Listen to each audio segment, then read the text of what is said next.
மகன் தூய ஆவியின் பெயராலே ஆமேன். அன்பு தகப்பனே இறைவா, இந்த புதிய வாரத்தில் பிறருக்கு வேதனையோ வருத்தமோ பெயரை கெடுக்கும் யாதொன்றும் என்னிலிருந்து ஏற்படாதவாறு என் பேச்சுகளில் கவனத்தோடும் என் செயல்பாடுகளில் விவேகத்தோடும் செயலாற்ற எங்களுக்கு உதவியருளும்.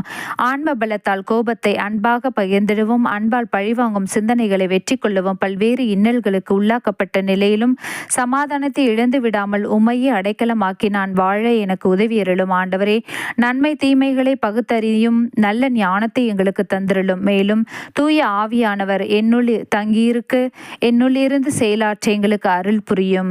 ஆம் அன்பு தகப்பனே, நோயால் பாதிக்கப்பட்டுள்ள ஒவ்வொரு நோயாளர்களையும் உமது திருக்கரங்களால் தொட்டு குணமாக்கி அருளும். உமது பிள்ளைகளாகி எங்களுக்கு நல்ல உடல் உள்ள சுகத்தினை தந்திரலும்.